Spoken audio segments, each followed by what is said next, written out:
की महती कृपा करुणा के फलस्वरूप आज हम सब अपने जीवन के जो परमोत्कृष्ट परम लाभ है वह लाभ श्रीमद् भागवत महापुराण की कथा सरिता में उस लाभ से हम सब लाभान्वित हो रहे हैं। भगवान की बहुत ही कृपा होती है तब जाकर के हम सबको सत्संग का अवसर प्राप्त हो पाता है, नहीं तो गृह कारज नाना जंजाला ते अति दुर्गम शैल विशाला। बहुत लोग होते हैं जिनके पास समय होता है फिर भी नहीं आते हैं, और आपके जैसे कि समय नहीं है फिर भी देखिए कार्य तो जरूरी है, ऐसा नहीं है, लेकिन कार्य मैंने पूर्व में भी निवेदन किया था। अजरा अमरवत प्राज्ञो विद्या अर्थम च संचयेत गृहीतैव केशेषु मृत्युना धर्मयाचरेत। हम काल के मुख में बैठे हुए हैं तो जो पहले जरूरी काम है वह काम करना चाहिए। अच्छा, मान के चलिए आपको एक उदाहरण से समझाऊंगा। यहाँ पर 5 लाख की गड्डी रखी हुई हो, 5 लाख की गड्डी रखी हुई हो, घर में ही 5 लाख की गड्डी रखी हुई है, और एक कमरा में 5 लाख की गड्डी बैग रखा हुआ है, और एक कमरा में 2-3 बोरा केवल चावल रखा हुआ है। अब पता चला कि हमारे घर में चोर आ गया, तो आप सबसे पहले सुरक्षित किसको करेंगे? चावल को करेंगे कि 5 लाख गड्डी? बोलिए। क्योंकि 5 लाख गड्डी हमें परम आवश्यक है, क्योंकि वो चला जाए तो कोई बात नहीं, हम दोबारा चावल खरीद करके खा लेंगे। महाराज ठीक उसी प्रकार से जरूरी क्या है? जरूरी क्या है? आप नहीं रहेंगे तो क्या आपके घर में जो बैठा गाय है और बैठी भैंस है उसका सानी कोई गोतेगा नहीं क्या?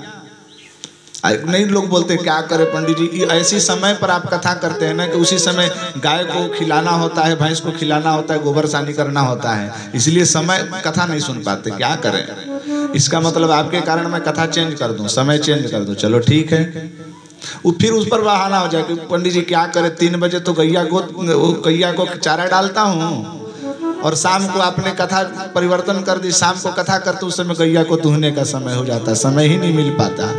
अब उनसे पूछो कि आप मर जाओगे तो गैया भूखे मरेगी? ऐसा होगा कभी? तो जरूरी क्या है? बड़ा सुंदर भाव है भागवत जी में कि तस्यैव हेतोः प्रयतेत कोविदैः, कि तस्यैव हेतोः प्रयतेत कोविदैः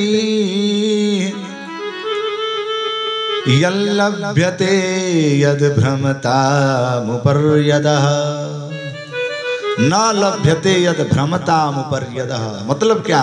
तस्यैव हेतुः प्रयतेत कोविद, प्रयतेत मतलब प्रयत्नं कुर्यात्, कोविदैः इति युक्ते विद्वांसैः विद्वद्भिः विद्वद्जनैः। विद्वान पुरुष वह कर्म करते हैं जिस कर्म को करने से न लभ्यते यद् भ्रमतामुपर्यदः, उपरि अधः मतलब जन्म मृत्यु, न लभ्यते वैसा कर्म करना चाहिए जिससे जन्म मरण का चक्कर कि पुनरपि जननम पुनरपि मरणम पुनरपि जननी जठरे शयनम, ये जन्म छूट जाना चाहिए। अब पूछा गया क्यों? तस्यैव हेतुः प्रयतेत कोविदैः, उस वस्तु के लिए प्रयत्न करना चाहिए जो वस्तु अप्राप्त है। जो वस्तु अप्राप्त लग रहा है तो उसे प्राप्त कर लेना चाहिए। जो स्वतः ही प्राप्त हो गया है, जो स्वतः ही प्राप्त हो गया उसके लिए प्रयत्न करने की तो मूर्खता कहेंगे ना जी। अब मान के चलिए आपकी ड्यूटी 8 घंटे में 600 रुपए मिल रहा है, एक दिहाड़ी 8 घंटे में 600 रुपए, कि आप 8 घंटा करोगे तो 600 रुपए मिलेगा। उसने खुशी में और 4 घंटा बढ़ा दिया, 12 घंटा कर दिया। ठेकेदार बोला कि भैया देखो 8 घंटा करो चाहे 12 घंटा करो, मिलेगा तो तुम्हें 600 रुपए। तो मूर्ख ही व्यक्ति होगा ना कि जो एक्स्ट्रा 4 घंटा करेगा काम, क्योंकि मिलने वाला तो 600 रुपए है। उसी प्रकार से कि आयु कर्मम च वित्तम च विद्या, क्या है जी? आयु कर्मं च वित्तं च विद्या निधनमेव च पंचैहितानि सृज्यन्ते गर्भस्तस्य हि देहिनाम।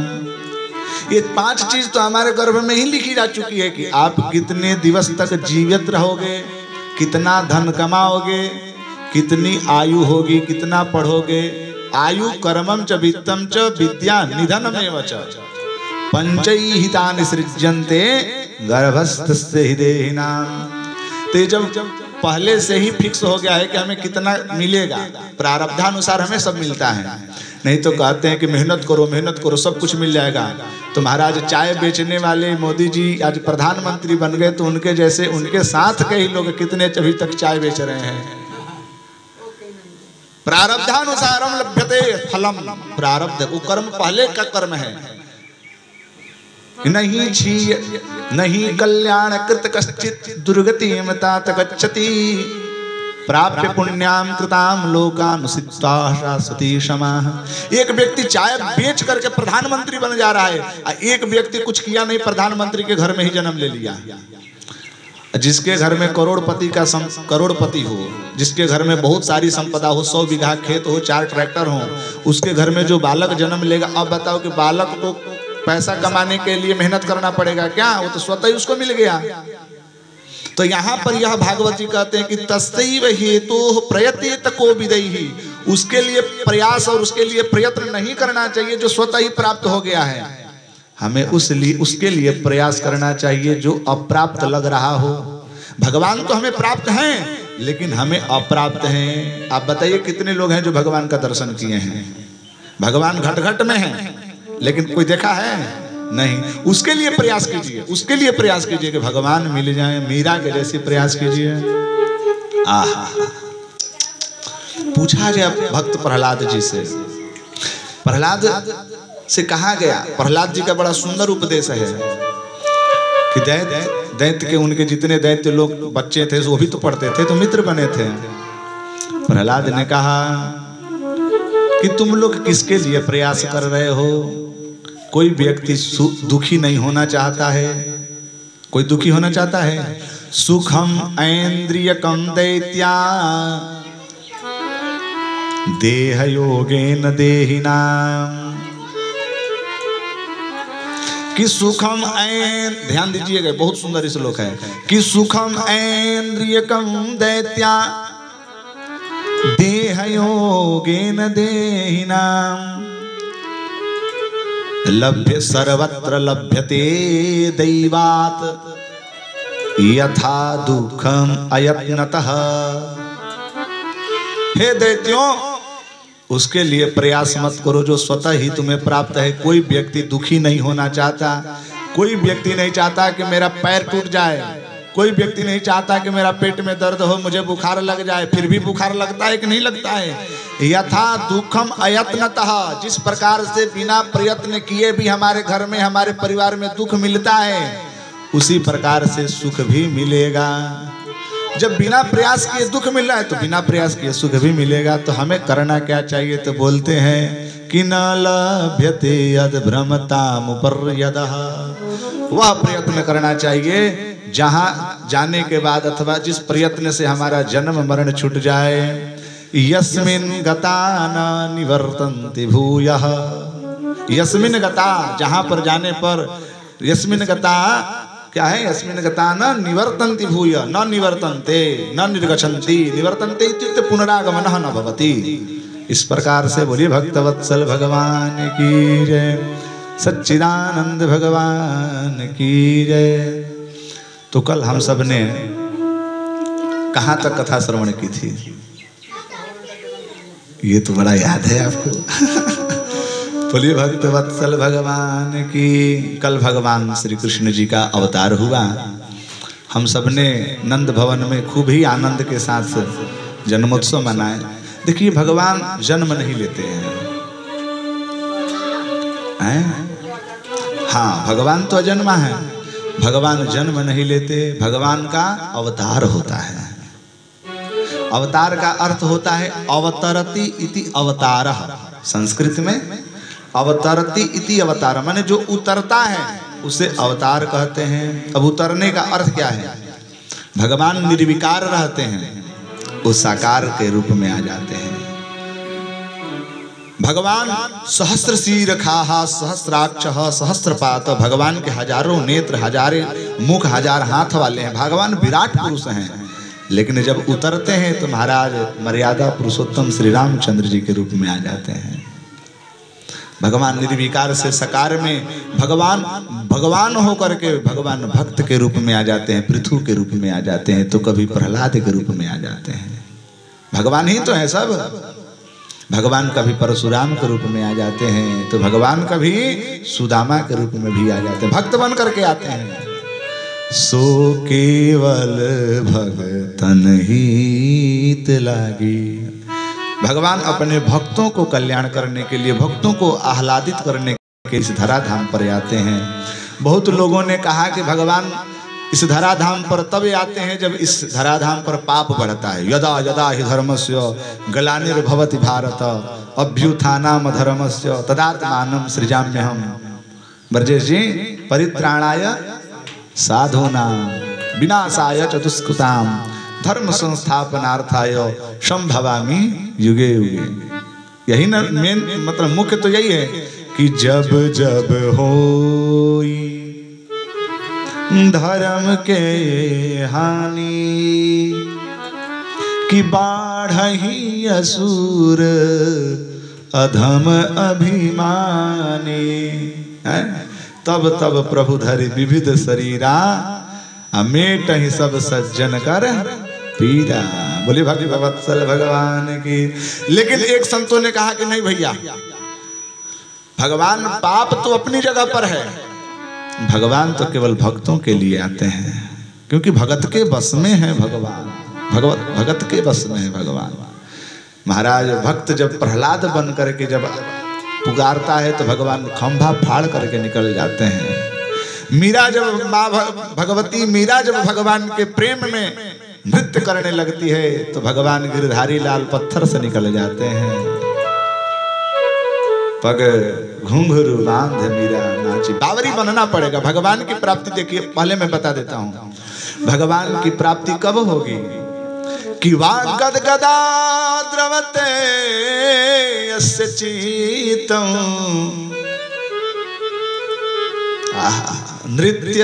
नृत्यते क्वचित विलज्जते उद्गायति नृत्यते च वागद गदा द्रवते यस्य चित्तम। जिस दिन भगवान की प्रेम में, भगवान की भक्ति में वागद गदा बाणी गदगद स्वर से भगवान की पुकारने लगे और विलज्ज उद्गायति नृत्यते च, लज्जा को छोड़ करके भगवान के कीर्तन में, भगवान के भजन में नृत्य करने लगे महाराज पागल बन करके। तो महाराज भगवान कहते हैं कि मद भक्तो भुवनम पुनाति। वैसा मेरा भक्त जिस धराधाम पर रहता है उस धराधाम पवित्र हो जाता है। महाराज आप सबको शायद पता होगा वृंदावन के परम रसिक संत, ब्रज के परम रसिक संत, प्रातः स्मरणीय पूज्यपाद श्री रसिका पागल जी महाराज एक संत हुए। नाम जानते हैं आप सब? ये कौन सा गाना सुने? काली कमली वाला मेरा यार है। सुने हैं आप सब? किनका लिखा हुआ है गाना? ये जितने भजन हम सब भले ही सुनते हैं जया किशोरी जी के माध्यम से, अन्य अन्य कथावाचकों के माध्यम से सुनते हैं, वस्तुतः ये उन्हीं का लिखा हुआ रचना है। माने भगवत प्राप्त संत थे। अभी कुछ ही दिनों उनका देहावसान हो गया। भगवान के चरणाश्रित हो गए, उस उनका ब्रजवास ब्रजगमन हो गया, भगवान के चरण में चले गए। ऐसे परम रसिक हमारे, उनका नाम ही हो गया था पागल, रसिका पागल जी। अन्य कुछ नाम होगा लेकिन उनको रसिका पागल जी के नाम से जाना जाता था। आप YouTube पर भी सर्च करेंगे तो उनके चित्र विचित्र का नाम सुने हैं आप सब? चित्र विचित्र एक भजन सम्राट हैं, उन्हीं के शिष्य हैं रसिका पागल जी के। महाराज पागल बनेंगे। देखिए आज उन्होंने अपने जीवन के जो परम लक्ष्य है अथवा परम तत्व है, उन्होंने अपने पागल शब्द से दर्शाया है। अपने नाम का जो उन्होंने सब लोग बताए कि रसिका इतने भगवान के भजन में इतने विभोर हो जाते थे महाराज। वो तो रोना अलग की बात है कि वो गाते थे तो रोते थे, लोग बैठे हुए जो थे वो लोग रुदन करने लगते थे, भगवान के भजन में इतने लीन हो जाते थे। पागल बन जाना। रसिका पागल जी कहते थे कि मैं पागल का अर्थ पागल यह नहीं होता है कि ये पागल घूम रहा है, नहीं, पागल का उन्होंने अर्थ बतलाया कि पागल, तो पागल का शब्द अर्थ है ना पागल, इसको उल्टा करने पर क्या होता है लग पा, तो उन्होंने बतलाया कि लग पा मतलब भगवान के चरणों में लग जाओ और भगवान को पालो। बोलिए राधे राधे। महाराज भजन करना है तो उनके जैसा कीजिए, भगवान क्यों नहीं मिलेंगे, भगवान मिलते हैं। बोलिए भक्त वत्सल भगवान की जय, सच्चिदानंद भगवान की जय। कल हम सबने भगवान श्री कृष्ण का जन्मोत्सव मनाया, गोकुल में सब लोग आनंद उत्सव मना रहे हैं। मैया यशोदा जी भी बाल कृष्ण लाल को क्रीड़ा के माध्यम से खिला रही हैं, आनंद ले रही हैं। महाराज कंस को तो पहले ही पता था कि हमारा काल तो मरा नहीं है, कहीं ना कहीं तो जन्म ले लिया है, उसका कल्याण कैसे किया जाए, कोई तो उपाय होगा। चिंतन कर रहा है कि करूं तो क्या करूं, कहाँ है, कैसे पता करूं कि कहाँ है वो। पता चला एक उसी के एक अनुचर थी, उसका नाम क्या था पूतना। हाँ नहीं, कंस का बहन पूतना नहीं थी, बकासुर की बहन। अहो बकीयं स्तन कालकूटम जिघांसया पाययदप्य, अहो बकी इति बकायाः भगिनी इति बकी, अहो बकीयं स्तन कालकूटम। तो वह बकी पूतना महाराज कंस के पास पहुंची, बोले कि चिंता मा करू, आप लोग चिंता क्यों कर रहे हो, मैं हूं। बोले करोगे क्या, बोले कि मैं जाकर के गोकुल में और उसका जो जितने लोग अभी जन्म लिए होंगे सबको जाकर के स्तन में कालकूट विष लगा करके सबको पिला पिला करके मार दूंगी, उसी में आपका जो शत्रु होगा वो भी सीताराम हो जाएगा। महाराज पूतना पहुंची है गोकुल में, जितने गोकुलवासी हैं सब लोग देख रहे हैं, कह रहे हैं कि है ऐसा लग रहा है, रूप बदल ली ना लक्ष्मी के समान। सब लोग आपस में चर्चा करें, देखो देखो ऐसा लग रहा है कि साक्षात लक्ष्मी आ रही हैं। एक गोप ने कहा तो तुम्हें क्या लग रहा है कि भिखारी यहाँ पर घूमने आएगा, अरे जिसके घर में साक्षात नारायण ही आए हैं तो नारायण का दर्शन करने लक्ष्मी ही तो आएंगी। तब तक तीसरा ने कहा कि देख भाई लक्ष्मी तो आई है सही है, लेकिन इसका चाल मुझे ठीक ठाक नहीं लग रहा है, मटक मटक करके चल रही है। लक्ष्मी तो धैर्य एकदम सिंपल साधारण रूप से रहती हैं, कोई बात नहीं, चलो पूछो क्या बात है इनको। तो उसने कही कि हम जाना चाहते हैं नंद भैया के घर में। बोले हाँ सीधे चले जाओ, बड़ा वाला गेट दिख रहा है आपको। वहां पर महाराज पूतना पहुंची है, मैया यशोदा जी ललना को पलना में पौढ़ा करके किंचित झूला झूला रही थी, कमरे में दूध बैठा रखी थी। जिम ही पूतना ने देखा कि मैया यशोदा जी यहीं पर हैं तो जा करके साष्टांग दंडवत की और खुशी से उछलने लगी कि बहन आज मेरी प्रतिज्ञा, आज मेरा संकल्प सिद्ध हो गया। मैंने संकल्प किया था कि जब तक मेरे नंद भैया के घर में किसी लल्ला का जन्म नहीं होगा तब तक से मैं उनके घर में एक पांव भी नहीं, एक मतलब कि कभी प्रवेश नहीं करूंगी। आज देखो भगवान ठाकुर ने मेरा संकल्प सिद्ध कर दिया। यशोदा मैया पूछ भी नहीं पाई कि कैसी बहन, कहाँ के बहन, क्योंकि इतनी खुशी थी कि चलो भाई कोई बात नहीं। बोले हाँ बहन आई, बहुत बढ़िया, अच्छा अच्छा क्या बात है, और बढ़िया हो, हाँ हाँ बढ़िया हो। तो देखो ना बहन थोड़ा लल्ला को थोड़ा खिलाओ, 1 मिनट में दूध को देख करके आ रही हूँ, उबल रहा है। पूतना तो महाराज भगवान श्री कृष्ण को देख करके आनंद हो गई कि आहा ये अकेला में मिला है बालक, इसको हम मारेंगे। लेकिन भगवान कृष्ण जी ने विचार किया कि हमें तो पूतना मारने वाली है, उसी से में उन्होंने क्या किया, अपना नेत्र बंद कर लिए। सब जानते होंगे आप लोग कि नेत्र उन्होंने क्यों बंद कर लिया। अनेक ऋषियों अनेक संतों का मत है कि भगवान कहते हैं कि दर्शन तो उसी लोगों का करना चाहिए जो दर्शनीय हैं, कि दर्शनात् हरते चित्तम,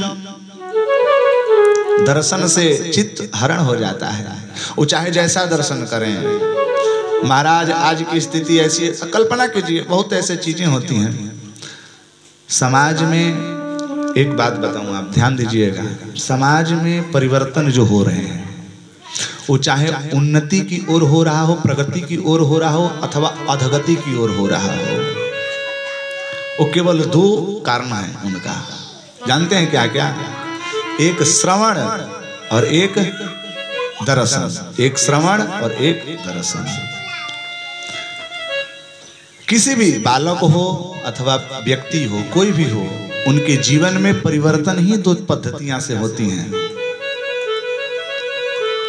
बालक के समक्ष कितने लोग होते हैं परिवार जो ऐसे ऐसे वार्ता करते हैं कि बालक का संस्कार दूषित होता है, लेकिन उन लोगों को पता नहीं चलता कि तो बच्चा इसको क्या समझ में आ रहा है। आप समझ नहीं सकते। शब्द जो होता है वो ब्रह्म होता है। शब्द एक ऊर्जा है। ऊर्जा का संरक्षण पढ़े। ऊर्जा का संरक्षण क्या है? ऊर्जा का संरक्षण का नियम है कि वो ऊर्जा कभी समाप्त नहीं होती।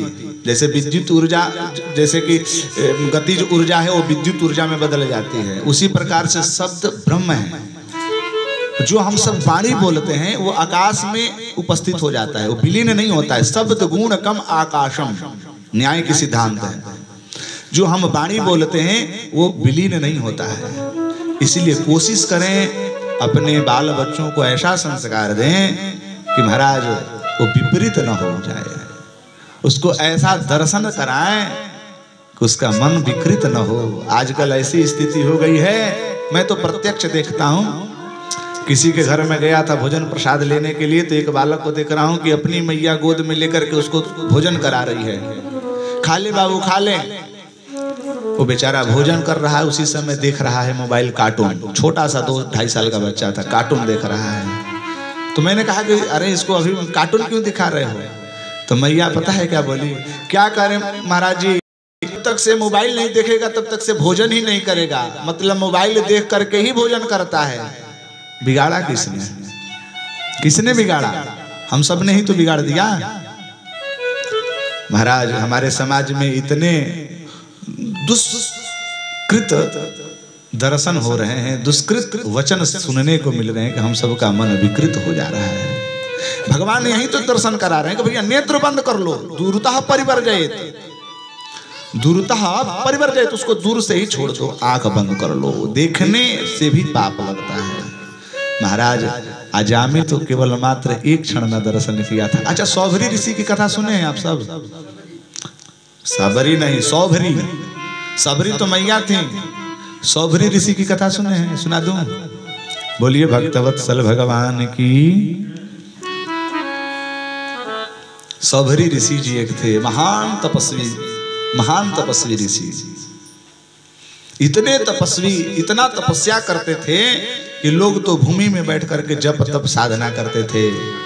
उनका नाम ही हो गया था सौभरी। वो जल में बैठ करके, समझ गए कहानी, वो जल में बैठ करके ध्यान करते थे। इतना तपस्या, इतनी उनकी तपस्या प्रगाढ़ थी। लेकिन महाराज भागवत जी में लिखा है, अंतर जले वारिचर प्रसंगात अहो इमं पश्चत में विनाशम। साक्षात सौभरी ऋषि जी कहते हैं कि अरे आश्चर्य है, मेरा विनाश को तो देखो। अहो इमं पश्यत में विनाशम, में मम विनाशम पश्यत, मेरा विनाश तो तुम देखो। क्या? अंतर जले वारिचर प्रसंगात। वारिचर बोलते हैं मछली को, वारी बोलते हैं मछली को। वारिचर प्रसंगात, मछलियों का संगम करते हुए उन्होंने जल में देख लिया।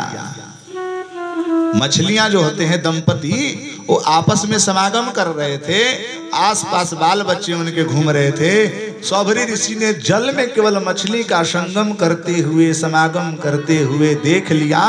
तो उनके मन में लगा कि काश हमारा भी परिवार होता, हमारे भी बाल बच्चे होते, कितना आनंद होता। उसी समय उनका समाधि भंग हो गई।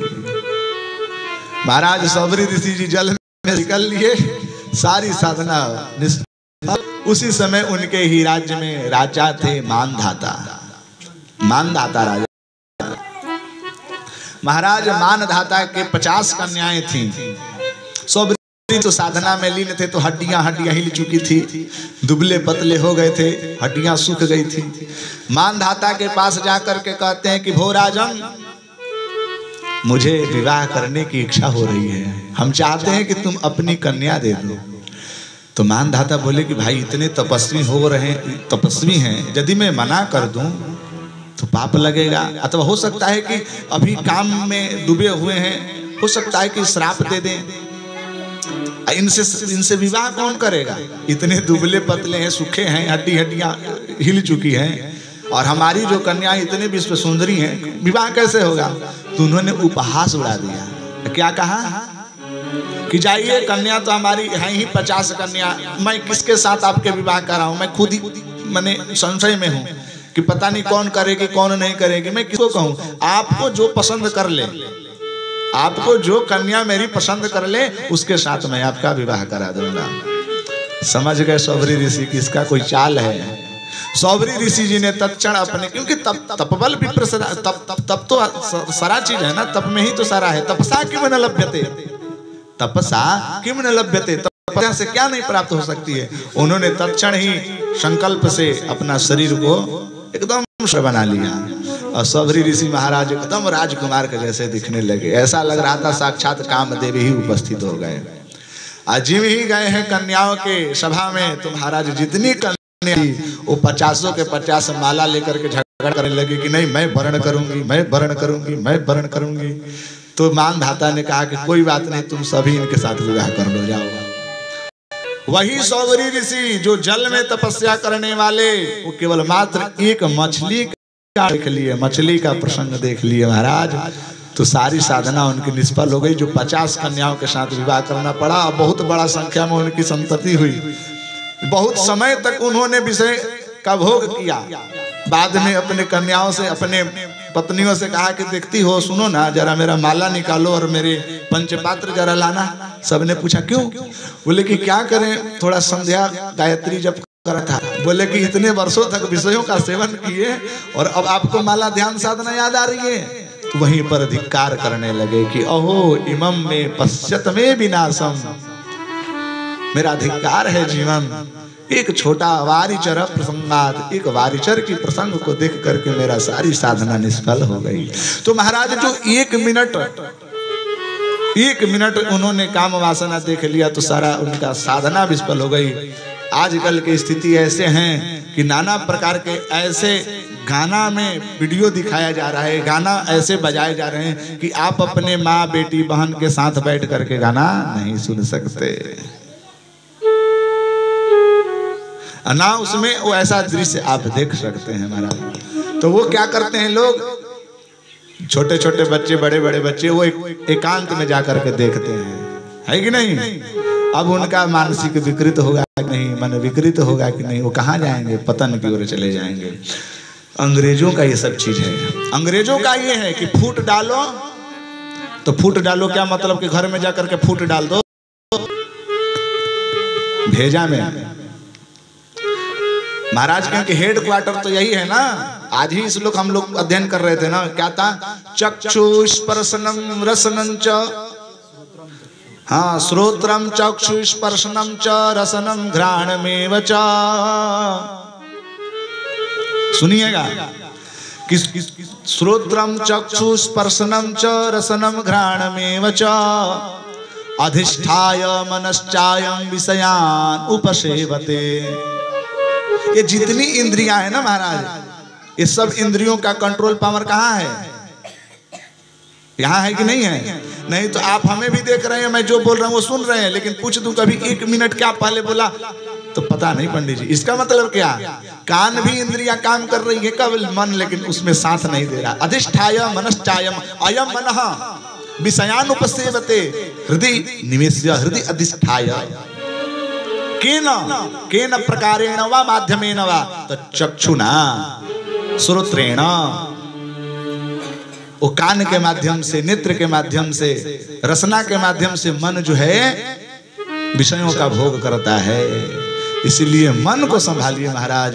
अर्जुन जैसा प्रतापी, अर्जुन बहुत जितेंद्रिय था, पता है आप सबको? अर्जुन कितना जितेंद्रिय है पता है? अर्जुन जैसा जितेंद्रिय, उसका नाम ही है जितेंद्रिय। अर्जुन भी भगवान श्री कृष्ण से यही पूछता है कि चंचलम ही मना कृष्ण प्रमाथि बलवदृढ़ं असंशयं समग्रं मां वायोरिव सुदुष्करं। हे कन्हैया, ये मेरा चंचल, इतना मन चंचल है ना कि मैं क्या कहूँ, इसको पकड़ना मुझे मुश्किल ऐसा लग रहा है जैसे कि वायु को मुट्ठी में करना है।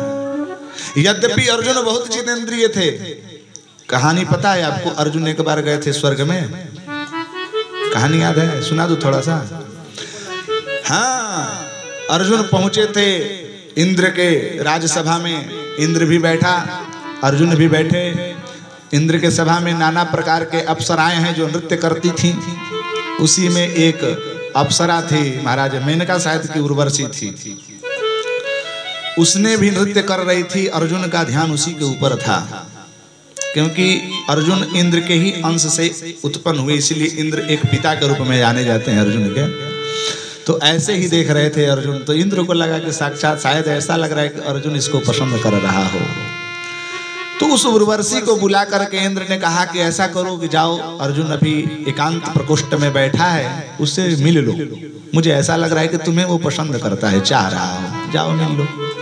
उर्वशी भी, क्योंकि इंद्र के ही साक्षात भगवान ये अर्जुन थे, बहुत सुंदर, विश्व सुंदर थे। वह अप्सरा भी चाह रही थी अर्जुन को। अर्जुन के पास पहुंची, अर्जुन बैठे थे। अर्जुन ने कहा कि हाँ जी बोलिए। तो उसने बोली कि भैया इंद्र ने हमें भेजा है एकांत में, और हम भी आपसे किंचित मतलब मोहित हैं। तो अर्जुन ने कहा कि आप चाहती क्या हो? तो देखिए उसने कितना शब्दों का प्रयोग किया। उसने कहा कि देखो हम कुछ नहीं चाहते हैं, बस इतना चाहते हैं कि आपके जैसा हमारा एक पुत्र हो जाए। देखिए शब्द समझ रहे हैं ना? वह मेनका की उर्वशी ऐसी जो थी, वो कह रही है कि हम चाहते हैं कि आपके जैसा हमें कोई पुत्र हो जाए। तो अर्जुन ने, पुत्र तो तभी होगा जब समागम आदि इत्यादि ये सब जो धार्मिक कर्म है। अर्जुन ने कहा कि यदि आप पुत्र की ही कामना कर रहे हैं तो हे माँ, मैं भी तो आपका पुत्र हूं। देखिए साक्षात कामदेव के विषय में आई थी वहां पर। अर्जुन ने कहा कि पुत्र क्या, कब पुत्र होगा, कब नहीं होगा, कैसा होगा, कैसा नहीं, अरे हमें ही आप पुत्र मान लो, मैं भी तो आपका पुत्र हूँ। कितना जितेंद्रिय है! जिस उर्वशी, जिस मेनका को प्राप्त करने के लिए बाप रे बाप विश्वामित्र जैसे ऋषि भी फिसल गए। आहा, विश्वामित्र पराशर प्रभृतयो मुह्यन्ति, नहीं विश्वामित्र पराशर प्रभृतयो हो वातामुपर्णासना। शुरू से सुन लीजिए बड़े ध्यान से कि विश्वामित्र पराशर प्रभृतयो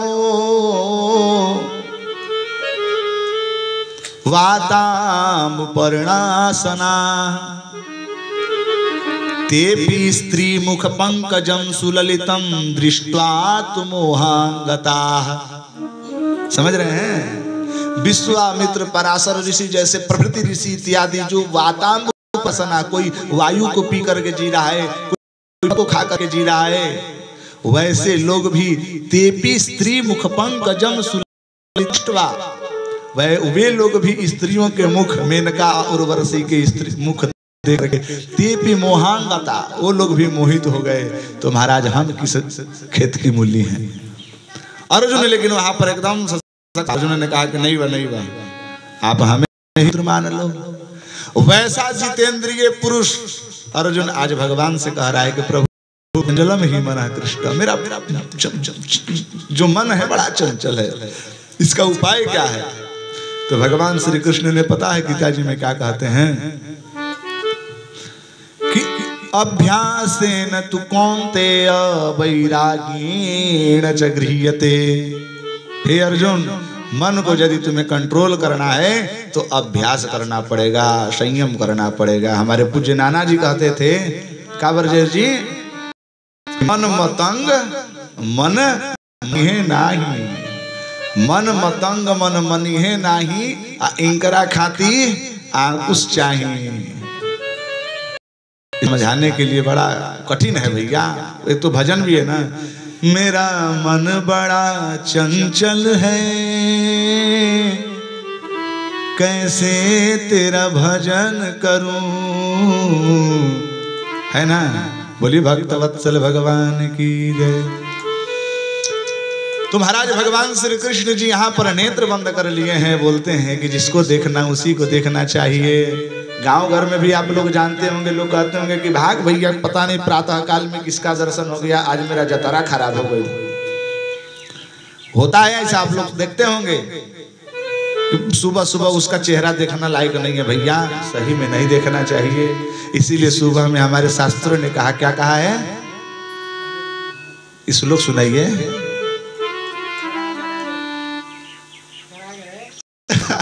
कराग्रे वसते लक्ष्मी, कर मध्य सरस्वती, करमूले तु गोविंदो, प्रभाते कर दर्शनम।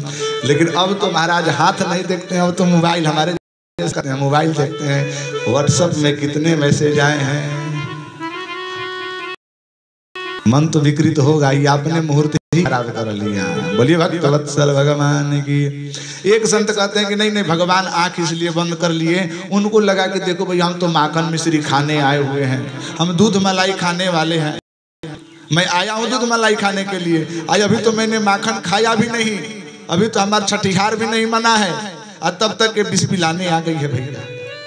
मैं खाने वाला दूध हूँ, ये पिला रही है विष। तो भैया विष कौन पीते हैं, विष किसने पिया था, शंकर भगवान। क्या है कि देव देव महादेव भूतात्मा भूत भावना। देवता लोग जब हलाहल विष निकला था कालकूट, तो क्या कहते थे, भगवान शंकर के पास पहुंचे कि देव देव महादेव भूतात्मा भूत भावना, त्राहिना शरणापन्नस्त्रैलोक्यम दहनात् विषात्, अस्मात् विषात् त्रैलोक्यम दह्यते। इस विष से संपूर्ण त्रैलोक जल रहा है, तो प्रभु आप हमारी रक्षा करिए। तो भगवान ने क्या किया, ततः करतलिम कृता व्यापी हालाहलम विषम। उन्होंने करतल में लेकर के उस हालाहल विष को पान कर गए। तो भगवान शंकर जी का शायद ध्यान कर रहे होंगे कि हे भोले बाबा, मैं तो आया हूँ दूध पीने के लिए, माखन मिश्री खाने के लिए, मुझे विष पीने का अभ्यास नहीं है। ऐसा कीजिए कि विष को आप पी लीजिए और दूध को हम पी लेंगे। शायद इसीलिए उन्होंने नेत्र बंद करके भगवान का ध्यान कर रहे थे। ऐसे संतों का बहुत इसका प्रकरण है। लेकिन पुतना तो गदगद हो गई कि एकांत मिला है, अब इसको मैं मारूंगी। अब महाराज यहाँ लिखा है भागवत जी में कि वरस्त्रियम तस्मिन् स्तनम द्वारवीर्यमुल्बणम घोरांकादायसि सुरददावथ। उसने भगवान श्री कृष्ण को उठाया अंक, उसने गोद में धारण कराया और धीरे से स्तन को चटा दिया कि भैया पी लो। भगवान तो उछल के पकड़ लिए कि गाढ़ं कराम भगवान प्रपीड्यत प्राणैः समं रोष समन्वितो अपिबत। अपिबत मतलब पिया। गाढ़ं कराभ्याम माने कड़े मजबूती से, कराभ्याम माने करह करेण कराभ्याम, कर का यदि हम पढ़े तो करह कराभ्याम माने दोनों हाथों उन्होंने जोर से पकड़ लिया। किसको, पुतना को। तो गाढ़ं कराभ्याम भगवान प्रपीड्यत अप्राणैः समं रोष समन्वितो पिबत। और उसको दूध के पीते पीते साथ साथ उसका प्राण भी खींचने लगा भगवान ने। अब महाराज तो पुतना आई थी मारने, लेकिन इसको ही हार्ट अटैक होने लगा, गड़बड़ाने लग गया। ये मैं मरा कहाँ, मुझे हो क्या रहा है, क्या हो रहा है, लग रहा है कि मैं प्राण छोड़, चिड़िया उड़ रही है, लग रहा है कि मर जाऊंगी। होता है जब चक्कर आते हैं तो चक्कर आने लगे। अब तो बोल रही है कि सा मुंच मुंचालमिति प्रभाषिणी। प्रभाषिणी का अर्थ क्या होता है, प्रकर्षेण भाषणी। एक होता है भाषण, भाषण का होता है कि सिंपल भाषवक्ता या बाची भाषण करना। अब प्रभाषणी मतलब पूरे जोर जोर से चिल्लाना कि सा मुंच मुंचालमिति प्रभाषिणी आहा निष्पीड्यमाना अखिल जीव मर्मणि आहा कि विवृत्य नेत्रे चरणौ भुजौ मुहु प्रसन्न गात्रा चिपति रुरोधः। रुरोधः मतलब रोने लगी। भैया छोड़ दो छोड़ दो छोड़ दो। भगवान बोले पकड़ी। किसने कहा था पकड़ने के लिए, छोड़ दो। भगवान कहते भैया यही तो चक्कर है, मैं कभी किसी को पहले पकड़ता नहीं हूँ, और यदि पकड़ लेता तो छोड़ता नहीं हूँ। क्योंकि भगवान तो लाकृति है ना, बंसी वाले हैं भगवान। तो उसी समय क्या कि पुतना लेकर के भगवान को उड़ गई, राक्षस बन गई, वहां पर आकाश में उड़ी। भगवान ने भी खूब आनंद लिया गोकुल का। देखिए एक और बात बताऊं, भगवान ने विचार किया कि हो सकता है कि कंस हमारे मामा हैं और मामा के घर से खिलौना खेलने के लिए भांजे के लिए आता ही है, तो हो सकता है कि पहला खिलौना हमारे लिए हेलीकॉप्टर भेज दिए हों, हमें उड़ा करके ले जा रही है। तो भगवान ने भी उसके स्तन पर छाती पर बैठ करके खूब गोकुल को घूम रहे हैं। आए हाय हाय हाय हाय। तब तक पता चला कि ये तो उड़ जाएगी उधर कंस के तरफ, तो भगवान ने थोड़ा सा स्टीयरिंग घुमाया और उसको उसी समय पलट दिए। भगवान ने ब्रेक ही लगा दी उसके सांसों पर, तो सांस पर जो ही ब्रेक लगा तो उसका प्राण छूट गया। बोलिए भक्त वत्सल भगवान की। सब लोग त्राहिमाम करने लगे कि कौन है। भगवान की सुरक्षा देख करके मैया यशोदा रुदन करने लगी। आई हैं सब लोग भगवान कृष्ण को लेकर के। इधर नंद जी पहुंचे थे मथुरा में, उधर से दौड़ करके आए। पता चला कि ऐसे इसी कहानी हुई थी। भगवान श्री कृष्ण जी को पुनः गोरज से स्नान ध्यान कराया गया, शुद्धिकरण करी गई। बोलिए भक्त वत्सल भगवान की जय, सच्चिदानंद भगवान की जय। देखिए हाँ, एक और बात मैं आपको बता दूं, तो यहाँ पर पुतना का वध हुआ। सनही भगवान धीरे धीरे बड़े हुए। एक समय की बात है कि मैया यशोदा जी देख रही हैं कि कन्हैया को जिस तरह से मैंने पलने में सुलाया था, तो भगवान ने करवट बदल लिया। तो मैया यशोदा को तो किंचित थोड़ा केवल मात्र कुछ मैंने खुशी का केवल माहौल देखना था, उनके घर में उत्साह मनाना प्रारंभ हो जाता था। मैया यशोदा बड़ी प्रसन्न हो गई कि आज हमारा लल्ला बड़ा हो गया, करवट बदल रहा है, नक्षत्र का भी समय आया था। तो मैया ने पूरे गांव में बोल दिया कि भैया आओ हमारे घर में भजन कीर्तन करेंगे। मैया के घर में सब लोग आए, भजन कीर्तन कर रहे थे। भगवान को डिस्टर्ब लग रहा था, तो मैया को लगा कि ये सो रहा है, इधर सो नहीं पाएगा, तो ऐसा करते हैं कि इसको बाहर कर देते हैं, पेड़ के नीचे बैठा देंगे, हम लोग अपना भजन करेंगे।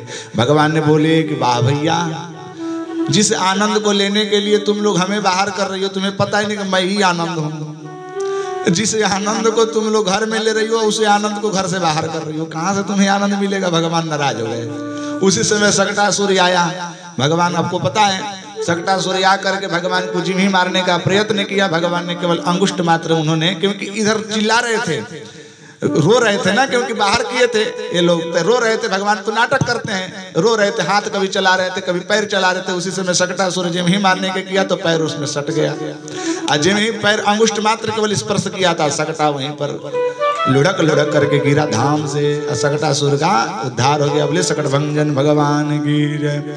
सब लोग दौड़ करके आए भगवान से, बोले कि भाई ऐसे कैसे हुआ? तो सबने बताया कि भगवान नहीं ऐसा किया, बहुत लीलाएं हैं भगवान का तो हरि अनंत, हरि कथा अनंता कितने। कंस को पता चला तो करें तो क्या। तो एक समय की बात है कि तृणावर्त नामक एक राक्षस आया गोकुल में। भगवान को पता चल गया। भगवान क्या कर रहे थे? मैया यशोदा के गोदी में भगवान स्तनपान कर रहे थे। तो भगवान को समझ में आ गया कि तृणावर्त आया है, और यदि मैया मुझे लेकर के रखे रहेगी तो मैया भी साथ में उड़ जाएगी। तो ऐसा करते हैं कि मैं कम से कम नीचे तो उतर जाऊं। अपने शरीर को वजन किया भगवान ने, अपने शरीर को बढ़ाया खूब वजन। तो मैया को ऐसा लगा कि कब से दूध पी रहा है, हो सकता है कि भारी हो गया हो, अथवा मैं कब से इसको गोद में ले रखी, हो सकता है मेरा हाथ दर्द दे रहा हो, तो थोड़ा छोड़ देती हूँ, खेल कूद लेगा, फिर उसको खिलाऊंगी। मैया छोड़ करके आंगन में चली गई अंदर। तृणावर्त महाराज पूरे गोकुल में आया भवंडर लेकर के, एकदम चारों तरफ आपको पता है कितना एकदम धू कर करके पूरा अंधड़ तूफान आया, और भगवान श्री कृष्ण को लेकर के उड़ चला। भगवान भी आनंद ले रहे हैं कि इस बार लग रहा है कि चरखवा खिलौना आया है, भाई खूब घूम लूं। भगवान ने खूब घूमा, आनंद लिए, खूब गोकुल का दर्शन किया। भगवान ने 2 बार गोकुल का दर्शन किया, पुतना के और तृणावर्त से। अब तो तृणावर्त को लगा कि अब तो काल हमारे हाथ में आ ही गया है, यहाँ मारूंगा तो कंस को पता नहीं चलेगा। ऐसा करते हैं कि कंस के पास ले जाते हैं और उसी के सामने हम मार देंगे। कंस भी खुश हो जाएगा, अपन भी खुश हो जाएंगे। जिम ही गोकुल को पार करके मथुरा में जाने का प्रयास किया, भगवान समझ गए कि ये मुझे गोकुल को छुड़ा करके मथुरा ले जाएगा। भगवान ने उसी समय अपना शरीर वजन बढ़ाना प्रारंभ किया, क्योंकि भगवान को पसंद नहीं है कि भक्तों से कोई दूर कर दे मुझे। गोकुल भक्त लोग यहाँ पर आते थे। भगवान ने वजन बढ़ाया महाराज। तृणावर्त को इतना असह्य वेदना होने लगी, उसको लगा कि शायद हो सकता है कि जल्दीबाजी में मैं बहुत बड़ा पर्वत उठा करके चल दिया हूँ, बहुत बड़ा पहाड़ उठा करके चल दिया हूँ, पत्थर। भगवान ने कहा कि वाह भाई, लोग मंदिर में आकर के पत्थर में मुझे साक्षात भगवान के दर्शन करते हैं कि देखिए कितने सुंदर राम जी हैं, कितने सुंदर हनुमान जी हैं। आइए मैं साक्षात इसके सर पर बैठा हूं तो इसको पत्थर दिखाई दे रहा हूं, तो चल भाई तेरा ऐसा बुद्धि शुद्ध नहीं होगा, तुझे पत्थर पर ही पटकना पड़ेगा। भगवान ने वहीं पर बहुत सारा बड़ा पत्थर था, उसी पर जाकर इसको दे मारा, वहीं पर तृणावर्त का उद्धार हो गया। बोलिए तृणावर्त भंजन भगवान की। इस प्रकार से नाना प्रकार की वो दिख रहे थे, उत्पात हो रहे थे गोकुल में। उसी समय गर्गाचार्य जी आए, क्योंकि वसुदेव जी ने भेजा कि भैया जाकर के खोज खबर लीजिए। गर्गाचार्य जी आए हैं। बोलिए भक्त वत्सल भगवान की जय।